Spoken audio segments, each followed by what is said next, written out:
In what seemed like a disgusting and desperate attempt to resuscitate her fleeting career, liberal comedian Kathy Griffin thought it would be funny to pretend to behead our president. Now she's not only an enemy of the state but 3 hours after her bloody picture hit the internet, she received a horrifying surprise she wasn't expecting, and now she's not the one who's laughing. Kathy's photoshoot seemed to be her way of making a statement that he's public enemy number one, but she learned just how wrong she is when even people in her own political party disagreed with her gruesome humor. However, the backlash became far more than she expected from her public statement, and now there's no going back after what she just opened the door to. Evidently, Kathy's former act of attacking President Donald Trump's youngest son, Barron, wasn't funny or enough, so she decided to step up her game and go fully offensive on a horrific level.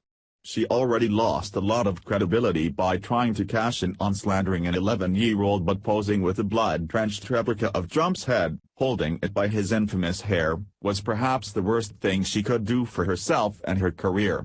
No matter how entitled you think you are, it can't and won't stop the Secret Service from protecting the president's life. If her point was to get attention, Kathy sure got it, but was perhaps not the kind she was expecting. She should have learned from all anti-Trump celebrities and companies who experienced financially devastating reactions to their reputation, brand, and everything they hold dear.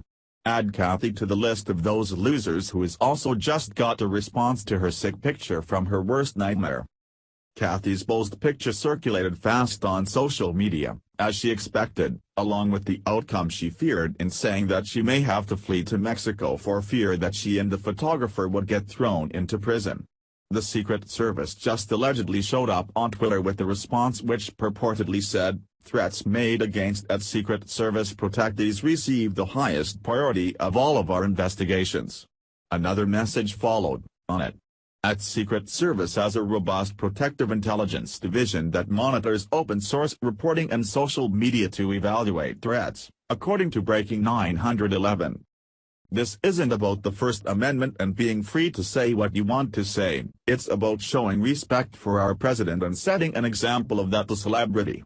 Griffin went even lower than that by committing a crime in the name of a joke which clearly isn't funny and shouldn't be accepted as such.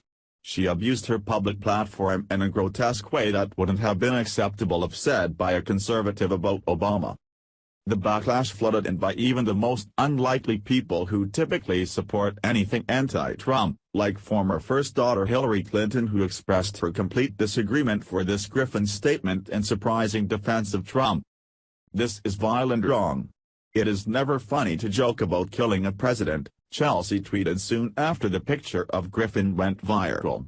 Chelsea wasn't the only political public figure who had something to say about it. Donald J. Trump spoke for all of us today with his immediate response that proved the problem is deeper than the picture. "Disgusting but not surprising. This is the left today. They consider this acceptable," he said on the same social media forum that the photo originally appeared on today, TMZ reported. Perhaps what's more alarming than this photo is that it's practically become acceptable to do this, especially by public people who think there shouldn't or won't be consequences. The rules of decency and respect of our president on the most basic level shouldn't change with each new election. This seems to only be the case when there is a conservative in office that the left doesn't like. That alone speaks volumes about the mentality of each party. Republicans dealt with Barack Obama for 2 terms and never once in that time did antics as grotesque as this surface. If it had, an arrest would have been swift and without hesitation, as it should be for Griffin.